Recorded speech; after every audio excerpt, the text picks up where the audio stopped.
What's going on, people, and welcome to Man Knows Football. You are here with Guni and Younes.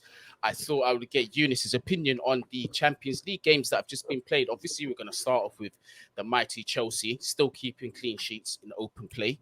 You know what I'm saying? We are those guys. But before we continue the video, make sure you do like, share, and subscribe. Younes, talk me through this 1-0 victory against Zenit St Petersburg. Because last time in the comments, I got told off.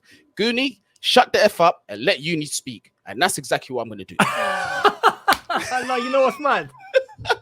I saw that comment and I swear to you, I didn't feel like that during the video. I was like, he let me talk quite a bit. I was cool with what happened. Like, fair enough. Thanks for having me on again, Guni, man. Much appreciated. In terms of that 1-0 window, we spoke before that, innit? I said I expected not a battering, but a comfortable result. And yeah, we got a little bit of a cagey affair. It wasn't brilliant, but Lukaku coming to save the day, 1-0, clean sheet. It's a win. It's 3 points. We started off well. So at the end of the day, I'm happy. Could it have been better? Yes, but it's the start. I'll take it. I ain't gonna lie to you. I was a little bit disappointed with Zenit because before the game, I'd done a bit of research on Zenit. Yeah, no, I'm talking about like in how they played. I'm not saying they should have got a result, but it's just like with the attack that they've got, because they've got one or two decent players in attacking players in that squad. Claudinho. I called him Claudinho, but Claudinho. There you go. Yeah, exactly. In fact, the Iranian forward didn't have his best game, but usually on any other day, he looks good. But I wasn't expecting them to just sit back the way they did, man. They was just negative, bro. Do you reckon? Because I honestly... In the first half, I thought, to an extent, I thought they were really strong defensively. They had a plan, but they weren't parking the bus and just doing nothing. Like they did take it to us. There were chances. There were times where they were moving the ball quite slickly. I was baffled with the way that they were moving the ball, quite confident. I was like, "Yo, is this Zenit?" But I thought they had a good balance. I don't know. I personally felt a little bit in the first half that they sat back a little bit, but I do know they did have chances, and there were two clear opportunities that they could have scored. One of them, I actually thought Mendy got a glove to it when he was kind of down on the floor, but I saw the replay and he didn't. So lucky Zubia didn't get a touch on that, but still good play from Kepa because he did enough to blatantly distract the striker. And then and then there was the Rudiger situation. That one there. Last second, immaculately timed tackle, because anything else would have been a penalty. Yeah. So there was those two opportunities. But exactly. There were those two opportunities. But aside from that, really, we controlled the game. I wanted to ask your thoughts about Hakim Ziyech and Mason Mount for that particular game. Yeah, they were poor. They were poor, man. They were poor. They had a bad... I want to say they had a bad day at the office, but at the same time... I feel like with Mason Mount, it's probably more of a dip in form. Nothing to be really concerned about. Like, he'll be fine. With Ziyech, it's like a question mark. I don't know whether it's just because Zenit were defending really well, or is he uncomfortable in that role? I don't know. I'd like to think he's not uncomfortable in that role because we've seen him play in that role before and he's done really well. But everyone knows him as an in and out winger that likes to cut in on his left foot. So I don't know if there's that to it. But at the same time, every time he tried to take a shot or to send a cross in, it would always get blocked. You see a man right in front of you, you still decide to take it. Why? Like there's that logic as well. Yeah, it was weird. At the same time, Lukaku was kind of, to be honest, for me, I thought he'd done everything perfect. Even in terms of his hold-up play. But what would normally be the case is you'd like Lukaku to be the man running off you. This wasn't the case. He was the one holding up the ball and waiting for Ziyech or Mount to be running off him. And realistically, it should be the other way around. But Ziyech didn't really do much in that situation. Mason Mount didn't do much in that situation. It didn't work. It just didn't work. But again, it could have been worse. No, absolutely. And what mattered to me the most, and what seems to matter these days, because I know we're good going forward, and 9 times out of 10 we will score. It's keeping clean sheets, and we did it again. And I don't care. Listen, I'm not concerned about the penalty because that's exactly what it is. It's a penalty. teams are not scoring against us in open play. Now, Troops just said to me, I'm back again now. We're getting a bit lucky. Yes, but I'm thinking, no. Well, and in certain times, aspects, he thinks we're getting lucky. In certain aspects, yes, we are. But in every aspect of defending, you need luck on your side, no matter how good you are. Yeah, you see what I'm saying? But like, you know, behind our defense for the first time in years, we've got a goalkeeper that we can blindly say, if it does beat our defense, we got Mendy. Yeah. So there's and the other way around. Like, you know, sometimes it doesn't even get to Mendy. Our defense is just so good. Yeah, you know? And it's like you were saying, Rudiger. At this point, right? I'm actually gonna throw it out there. Is there a centre back on current form in the Premier League better than him, or even in the world better than him? In the world. And I said this at the end of last season. I was like, look, right now, Rudiger is the best central defender on the planet. Right, and that was at the back. That was the back end of last season. That was towards the winning the Champions League. And now we started the season. I stick with that, man. Not one centre back. And Rudiger, it doesn't seem like it's enough for him to be like the best defender in the world. He just says, you know what, fuck it. Let me just get the ball and see what I can show these men going forward as well. You see, what is it with Chelsea? Because Zuma done it. Was it last season or the season before? This time last year. Literally against Ajax. This time last year, he done it. And he missed. And then Rudiger goes and does it. And he misses. And I'm just like, all right, we'll wait next year. Third time lucky, innit? Mate, listen, if online gambling was legal, I would have bet my house. As soon as Rudiger gets into the box, he's missing that opportunity. I knew he was just going to miss it. I just knew it. It was just like, but to be fair on him, you see, after he did that, he got the rest of the team going. Because after that, it was just attack after attack. It really galvanized the place. But it was nice to see. I'm not going to go into too much detail of this review. Younes obviously has already done one on his channel. I've done one on mine. So we're going to move on to the other Champions League fixtures that had occurred. Not every single one of them, but just ones of particular interest. Manchester United, ones of particular interest. We're not talking about Besiktas, no? Hey, listen. We'll come to that. But this one is absolutely special. It's special because the irony of the name of this team as well makes it even more special. Young Boys 2, Manchester United 1. Now, when I tell you I've got the biggest smile on my face for a reason, is because I've got a brethren that comes on this channel. His name's Roma. And he said, what? Man United is shit. Their midfield is done out here. They've got Ronaldo to save them. Aside from that, the rest of their season, I don't see them winning anything. As soon as that red card came for Manchester United, he messaged me and he said, watch, they're going to lose. The capitulation happens. I still have the message. Way. Yep. What a legend. What happened? He nailed it. Judas, what happened? What happened to Manchester United? I'll tell you what happened. Ollie happened. Straight up. Ole Gunnar Solskjaer happened. Mate, how can you... Look, I spoke about this with a couple of the other lads, right? And they said something similar, but a good point was raised. You're 1-0 down. No, you're 1-0 up, right? You can probably take off Ronaldo at that point if you feel like you want to just protect the lead. All right, cool. I wouldn't do it personally, but cool. I get it. You let in a goal, right? It's 1-1, right? You're down. Were they down with 10 at that point? Yes, they were. I believe so. Yeah, I believe so. Yeah. So you take off Ronaldo at that point, and you bring on Lingard, and that's going to be your way of winning the game. It was unbelievable. And then what happens? Like, that's bad enough. But what happens? Lingard gives the assist to the flipping geezer on the young boys team to score in the last second of the game.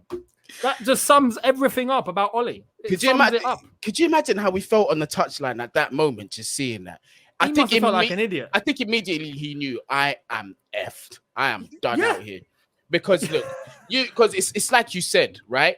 And it's not just they took Ronaldo off the pitch. It's they basically parked the bus, bro. In my opinion, they didn't do enough going forward. And young boys, exactly. And I could see that these guys were getting into the pattern of the game. They were getting comfortable. United were allowing them to get touches and not even under no pressure. What did they expect to come? Literally. But that there was unacceptable because I said as well, had that had been Chelsea, had that had been Man City, had that had been Liverpool, and I'm dead serious when I say this, possibly even Arsenal, they're still getting goals and winning the game. But no, do you know what? Maybe not Arsenal. Hey, maybe not Arsenal. Arsenal fans, because I got a lot of Arsenal fans. Thanks to Troops TV, right? I get a lot of Arsenal fans that watch this. I'm joking. I love winding you up still. So there you go. You're still not beating young boys. Get that out of your mind. No, you know what's mad, yeah? Because you mentioned that. I think it brings to attention something really important here, just to show the levels. There are levels to this, yeah. I spoke with Matisse about this.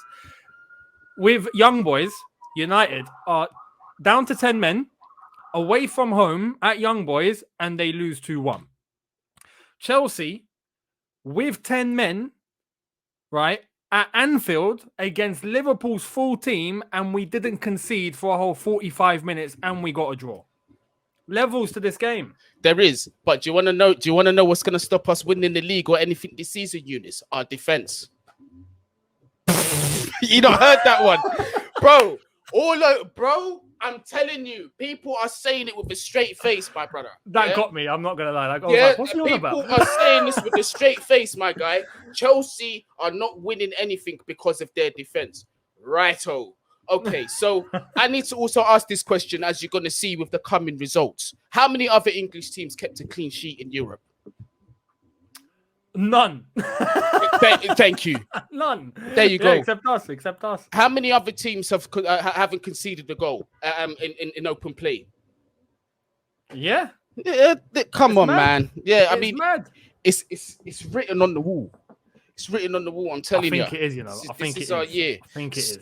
So Manchester United hold that L. Do you know what I might even do to rub the salt in the wounds even more? I might put up the man of the match on the screen, just so they can understand the levels that Who's young that, Ollie? So Manchester United, you are the disgrace of England this opening stage of the Champions League, the only team to lose. Shame on you guys. Who's next? Manchester City, a bit more of a positive result from them. 6-3, absolutely pumped RB Leipzig. Fair play. Gone. Fair play to them for that. I mean, they can't defend to save their lives, it seems, but fair play. They scored 6. Yeah, and one of the own goal. Did you see the own goal with the header? I didn't, no. I need to go back and see all those goals. Oh my god, the header. It was just basically he was under zero pressure, and he was like I believe like 3 or 4 yards away from his goal, and it was just a miscommunication between him and the goalkeeper, and he's just headed it into the corner. And it's just, bro, what are you doing? You're under zero pressure. You could have just let the ball go out and just had the corner and deal with it. But I think he just wanted to be too smart for himself. But it's like you said, yeah. And people are going to say, Man City, they didn't have their first choice defense. Well, I'll tell you this, it doesn't matter because we rotated our defense and still kept a clean sheet. Literally, man, that's not an excuse. I'll tell you what Man City didn't have in the flipping stadium, though, was fans. Did you hear Pep? That was... you know what? I get what Pep's trying to do, but that, I think, made it worse. He could have done it for any other team. It would have been fun. I get what he's trying to do. He's like, yeah, please, can you get to the ground 3:00 on a Saturday, please? Because that would be nice. And that's nice of him to be, transparent with the fans like that. But because it's Man City, because it's the empty head, right? You got your own manager mocking you, man. Yeah, you guys don't have any flipping fans. What's going on? They might have to invest in a hologram technology, Project Bluebeam or something. Hey, no, you know what they need to do? They need to holler ABBA. Yeah, because ABBA are making a comeback and they're doing the whole avatar thing where they got digital avatars and they're not even there like properly. They're going to have to invest. They're definitely going to have to invest. Yeah, 6-3. Manchester City not looking too good defensively, but they will say they had a couple of regular faces not in that squad. Let's see exactly who they had missing. Manchester City lineup. Wait, so why are these people telling me that they had a makeshift? Okay, Nathan Ake. Yeah, that's true. He scored.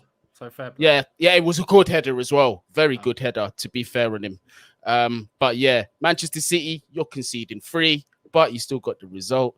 There you go. And then Liverpool. What a game that was. Did you catch that? I watched the whole of this one. Well, it's funny the way that I was watching this. They were winning, right? They were winning 1-0, and then I was watching it with my dad. We were like, you know what? Let's go and see what Messi's doing. So we shifted over to PSG, and in that time, we've come back. AC Milan are winning 2-1, and we're like, oh my god, what just happened? Because AC looked pants. They looked terrible, and even the manager, he set them up completely wrong. Yeah, it was just Tomori by himself that knew what he was doing. The rest didn't know what the hell they were doing. And then we started watching again. Liverpool go on to go 3-2. I told my dad, change the channel again. They might lose 4-3. We didn't. We decided to keep watching. And AC again, just like they did when they went down in the first half. They just didn't have the minerals. But I got to say, I'm a bit... Liverpool got the win, but if you're letting AC score 2 in the manner that they played, there's something wrong. There's something wrong. Absolutely. And but do you know what? At the same time, I do want to big up AC because their traveling fans do have a lot to be proud of, although they didn't get the result. It was literally 2 goals in like 3 minutes. It was Rebic with the first one. Beautiful phase of play, though. Beautiful plays of play. One touch football into the box. Bang, goal. Second goal, quite similar, a bit more of a scrappy finish.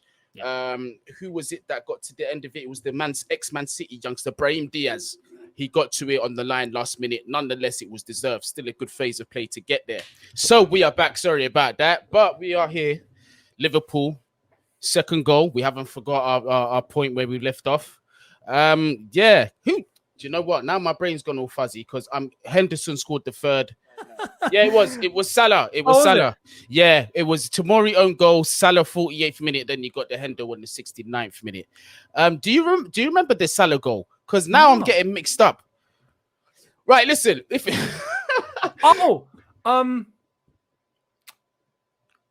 Actually, no, I got to see this.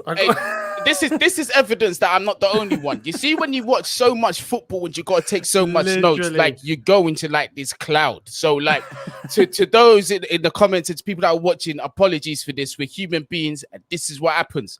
But nonetheless, man like Mo Salah got the goal, the second goal. We're just going to breeze past that because we forgot the circumstance. And I'm going to blame it entirely on this. Jordan Henderson. What a finish that was. That was a class goal. That, it had like a sort of Gerrard sort of vibe to it. You know, like whenever Gerrard used to get those like edge of the box, Gerrard, that sort of. Yeah. That's what it reminded me of. And the Salah goal, sorry, just to remind you, ball over the top, keeper didn't come out and he dinked it onto the left hand side. Yeah, I remember now. Yeah, the goalkeeper, I don't know why he didn't come out for that, man. I don't know what he was on. He wasn't paying attention. But you know, before that, he was brilliant all game. I think he was amazing all game. Yeah. The double, obviously, we've got to mention Mo Salah. He missed the penalty. There was a brilliant double save from there. Yep. Some will say that Salah didn't really hit it in the right position, but I think Salah hit it with it. Yeah, I know, but there was a lot of power behind it. Yeah. But still, keeper saved it, and then that wasn't enough because another one came literally straight afterwards. Had to make the double save, which he did very well. So we'll big up Magnan for that, but a little bit of an error leading to the second goal for Liverpool, and then. We've just spoken about Jordan Henderson's half volley, crucial goal because Liverpool don't have the easiest group either. So group of death. Yep, exactly. So those 3 points may prove to be crucial at the end of the group stage this season. So Captain Hendo, well done to you. However, Liverpool, you still conceded 2 goals and Chelsea have conceded none in open play. But I attribute that down to the fact that obviously Virgil van Dijk didn't play. And they do have very talented defenders outside him. It's just their age group for me. That's it. It's when you got a defense that young, you're prone to mistakes because the seniority and the experience isn't all there. Because with the defensive position, that's one of the most disciplined and one of the most difficult positions to play. Yeah, I completely agree. What I don't understand with Liverpool though is what's Konate doing on the bench, bro? Like, did they buy him just as an antique? like just to stick him on like a shelf and just like what was going on? He's not being used. Yeah, not being funny. I do think from what I've seen of Konate, I think Gomez should be in slightly behind him in the pecking order. And that's not like I don't like Gomez. I just think that Konate is the better centre back. And it's like I said previously before, Upamecano for me looked brilliant next to Konate. I think that's when we saw the best of him. That's when I was paying attention to RB Leipzig. But it remains to be seen. Jurgen Klopp clearly knows what he's doing. Maybe there's something he hasn't seen yet in training, or he needs to be convinced a little more. But that's an interesting one there, Younes. There's another game. Gonna move on from the Liverpool one. I'm trying to make this the last game, actually. There was a whole bunch of games, but this one is an interesting talking point. PSG, for all the signings that they made against... Okay, I need to ask you, because I heard this club pronounced two different ways. It was Club Brugge, and then Troops was like, nah, fam, that's American, it's Bruges. So I don't know which one it is. It's Bruges. It's Bruges. So there you go. Troops on this. Bruges. Hey, so Troops, if you're watching, salute you. You got that one right. Just... Don't please. I want to hear the end of it at some time, because you see, anytime Troops is right, he just doesn't let me hear the end of it. So hopefully you'll forget about this one. But what a result, Younes! Banging result, and they played well. And PSG were completely undermined, undermining. I said this analogy. I'm going to say it again because I just feel like this is what we're going to see. And if at the end of the season they actually do something crazy, then I'll hold my hands up. But right now, I am sticking to PSG are like gold-plated jewelry. You know, where they are literally gold-plated, 18 karat on the outside, and they're copper on the inside, man. They've got no substance. They've got beautiful names, great attack, but the moment that you nullify those, you've got PSG in your pocket. Yep, that's it. And for me, I want to big up Bruges. There was one player in particular. I hope I don't butcher his name. De Ketelaere. He's a young guy. Said it right. Yeah, he's a young guy. He started up front. I don't know if striker is his natural position though. He might have been there to do the false knife or whatever, but it didn't come across to me as a natural striker. But nonetheless, the boy ran that game. And he played that game as if he was playing Sunday League on his turf. He did not look fazed by anybody. Remember, he the tallest sort of lad that looks about 18? Yes. He was quality. He was absolute quality. He saw Messi, Mbappe, Neymar, and who are you guys? I'm gonna show you how to play football today, bro. I was thoroughly impressed by him. Yep. And after that performance, I'm gonna be keeping an eye out on him for this competition. So. Club Brugge, you've got another viewer. I'm not going to say fan. There's only one. So you got another viewer. Big up yourselves on that one. But that there was a good performance. And hear the irony now, Younes. Again, you sign all those players. Who's your top goal scorer? Literally, bro. It's mad. It's a mad comparison because Ronaldo came back to the Premier League, came back to Man United. Boom, has already got 3 on his tally. Messi's walked into PSG, still not scored yet. And that's a bit mad because you're playing against French opposition. Club Brugge in the Champions League, not exactly the hardest. They had no impact yesterday. And what was crazy is they kept falling over like flies. The amount of diving going on was ridiculous. From Neymar specifically, Mbappe going down soft. Messi didn't really go down, I have to be honest. But yeah, just why? You're Messi, Mbappe, Neymar, like... Surely you can take on anyone. No, they had them at bay. They had them at bay. They done nothing. So fair play, Club Brugge. But PSG, if this is all you got to offer, it's gonna be peak. Yeah, and I mean fair play to Club Brugge because to be fair, Mignolet on the scale of things, he had probably I remember him saving maybe 4 or 5 shots max. And you'd expect more against a team like PSG. Messi was unfortunate. He did hit that curler that hit the crossbar. Yeah. But still, it's Leo Messi. I still want to see goals from me regardless. Entering France, entering PSG, star-studded team, like Younes has said. What's going on there, mate? You got to pull up them socks. So there was that. So there was that result. Oh, no, do you know what? I'm going to go with their goal. I have to talk about their goal because they did deserve it, and it is an underdog story. It was a good finish by Van Aken, although it did take a deflection. I reckon with or without the deflection, keeper had absolutely no chance. Literally.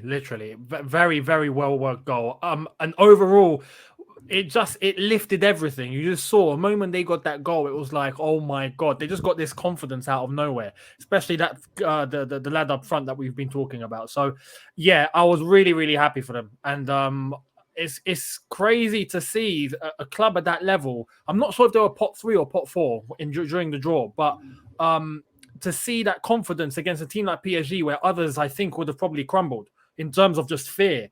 But they kept it going. They were persistent, and that goal was quality for them. Yeah, no, it was. Did you hear their fans on the final whistle as well? Yeah. Oh man, it was amazing to see that. What a treat that they had. That's gonna be a night that they will never forget. No matter where they finish in this tournament, they will never. For the fans that went there, will talk about this to their kids, their grandkids, everybody. So big up Club Brugge. Big up their fans as well. Club Brugge. Bloody hell! Club Brugge. Listen. The Americans have you now. Yeah, CBS. I'll never forgive you for this shit, man. Club Brugge. You know what's mad? Yeah, we say Club Brugge. I've always said Club Brugge. I've always heard Club Brugge. But if they actually say Bruges, and like if they actually say Brugge, you know, in Bruges or in Brugge, if they actually say Brugge, then we've been saying it wrong for years. But I don't think so. I think it's Bruges. Hey, listen, I'm going with Bruges. I'm British. Yeah, we're known for butchering languages, so I'm not going to start getting correct now. You know what I mean?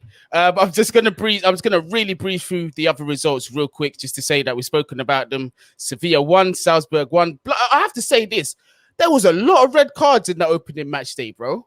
Really? Yeah. Look, hold on. So Sevilla got a red card. Man United got a red card. Wolfsburg got a red card. Villarreal got a red card. Porto got a red card. RB Leipzig got a red card. That's 6 red cards. Yeah. People on smoke. No, that's it. Yeah, they're excited to get back in. I don't think everybody's happy with Chelsea winning the Champions League. I think they're all furious about it. So, yeah, as long as we keep keeping clean sheets, I couldn't give a shit about no one else. We're gonna keep winning games. So Sevilla won, Salzburg won, Young Boys 2, United won. Love that one. Lille, Wolfsburg 0-0, Villarreal, Atalanta 2-2, Chelsea obviously 1-0 clean sheet. Malmo, Juventus 3-0. Our next opponents actually. Bayern Munich 3, Barcelona 0. Barcelona, who didn't even register a single shot on target all game, got absolutely spankered. Oh, yep. I didn't watch the game, but I know that happened. I was reading up about it a little bit, so I won't go into too much detail on that. Kiev, they're finished now. They're done. Kiev 0, Benfica 0, Besiktas 1, Dortmund 2. Jude Bellingham stole the headlines, man. That boy is a different level of gravy. Got to keep an eye on him. Chelsea need to be wise when it comes to that one, I think. Well, I'm a stick my neck out there and say this, right? I'm not Mr. In the know. I don't know nothing that nobody else does. But I do know that Chelsea were interested in, and there has been interest since the Birmingham days. Like they really wanted to bring him to the club. And I believe, was it Romano? It might have been Romano or one of the other journalists that said to keep an eye out on that Chelsea are interested in them. I'll take that with a pinch of salt. But I do 150% remember seeing one of the journalists report that. I can see that possibly happening sometime in the future. If it does, oh my gosh. But big up Bellingham, lovely assist, lovely goal. And then obviously you've got that man again, just goal scoring in his sleep, Erling Haaland. Yeah, what a player he is. Next one is a bit of a shocker because I don't know about you, Younes. I thought these people were just like they controlled the police in America. But Sheriff 2, Shakhtar 0. No way! Did they win? Yeah, how are you losing to a bunch of sheriffs, bro? You're losing to law enforcement. I'm so happy. I'm so happy for them. No, you know what? When I was watching the draw and I saw that team, I didn't even know they existed. I didn't even know they were in the draw. I was like, Sheriff FC. Who are these Donnies? Like, where have they come from? And yeah, they've even got like it looks like a sheriff badge as their badge. Mate, it's hilarious. Listen, they won. That's amazing. That's amazing. Listen, I'm happy for them. They're really looking for who shot the sheriff, and they started off with Shakhtar Donetsk. boy. Shakhtar couldn't deal with the deputy. Yeah. Listen, so no disrespect to you, to show fans out there who might be watching that way. Put some respect on our name. Big respect on your name, man. Shakhtar are no mugs in this European competition. Absolutely. So fair play to you guys. And you will be making a name for yourself. You're certainly on the map after that result. I guarantee you. I'll definitely be keeping an eye on Law Enforcement FC. And now we're going to move on to the next one. Inter Milan 0, Real Madrid 1. Oh, dead game. It was. Dead game. But Real Madrid got a result in the end, so fair play. But it was literally a 0-0 ball fest the entire game. Yeah, it was. And Inter, they should be disappointed. They could have at least got a goal, I think. This is the thing, though. Like, Inter have been depleted. Inter have been depleted. Real Madrid are not the same Real Madrid. It was like watching, two heavyweight boxers go at it at the age of 45. It was like watching Tyson and Holyfield go at it now. That's what Inter Madrid was like yesterday. But yeah, two ex, top teams. It was a bit of a ball fest. But Real Madrid getting the result, fair play, away from home.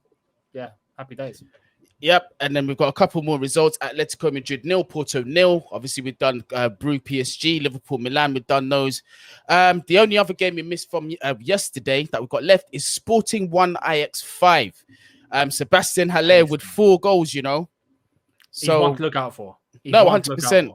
He was, the move to West Ham kind of baffled me. I ain't going to lie to you because when he was at Frankfurt, obviously his strike partner at the time was Jovic, who stole the headlines. But he was still very good, though. He was still on point. So Haller, that's going to be one to watch out for. I can see him getting a bigger move in the future, certainly if he keeps up with form like that. So there's that for the Champions League. And what I sum up from that, Younes, is I know it's day one, but there isn't a single team outside of Chelsea that I've seen that really scare me. Bayern Munich are the only one that are like, okay, we got to put some respect on their name. But as for everybody else, I'm looking like we can get 3 points from any of these teams, to be honest. This is the thing, and I know some other teams probably be looking at Chelsea going, well, you weren't that great either, but we know what we're capable of, and we knew the circumstance that we were in terms of getting that result, even though we knew we were having a bit of a shady game, whereas the others looked like they were struggling. So I honestly think, looking at all the other teams, Bayern Munich are the only ones that you can really take seriously. Everyone else we can beat. Everyone, and even Bayern Munich we can beat. It's not a case of they are now completely superior. No. We have matched the level now. So bring on anyone. And let me just clarify. When I say put respect on Bayern's name, I mean it in the sense that that's the one team I can see breaking our clean sheet. Aside from that, no, and obviously by default PSG, because you can never just you can't just dismiss that quality. Yeah, you can't. But from what we saw so far, I'm not worried at all. Could we retain this competition, or should Guni just shut his mouth and wait till the knockout stages? Because it's early. It'd be the wise thing to do. But I'm with you, man. I honestly think we can. I think we can. And you know what? Bring on the Premier League title as well. This is the perfect opportunity now for us to capitalize. Go to the Club World Cup in December, nail that. But the aim should be to get the Premier League and the Champions League retained as well. Listen, if by some miracle Chelsea pull off the treble, I promise you, fans, you will see Guni acting a fool on King's Road. I will be there live. You'll be here, yeah? Oh my God, are you mad? Listen, bro. Listen, I almost cried when I couldn't make the Champions League final, bro. You think I'm missing the treble? Listen, I'm swimming. I can't swim. But I will put the rubber bands on my arms and the thing around my waist, and I'll make it across the Atlantic for that to happen, bro. I'm telling you, we win that treble, I'm there by any means. You better leave now then, mate. We'll see you in May. Oh, well. Yeah, no, listen, we do look good. But I'm going to wrap up this video. This is actually one of 2 videos that we are going to do. So stay tuned for the next one. The next one is going to be an early preview of Chelsea versus Tottenham. So yeah, stay tuned for that. But before we do leave, make sure you do like, share, subscribe, and let us know your opinions in the comments, man. And as always, Younes' details is down there in the description. If you haven't followed him already, make sure you give him a follow. Like I say every time, excellent content, very entertaining. The guy knows his stuff, hence why he's here on Man Knows Football. You get me? So, oh yeah, and don't forget about me too. Keep sharing the shit. But yeah, guys, wherever you are, whatever time it is in the world, be safe, man. Bless.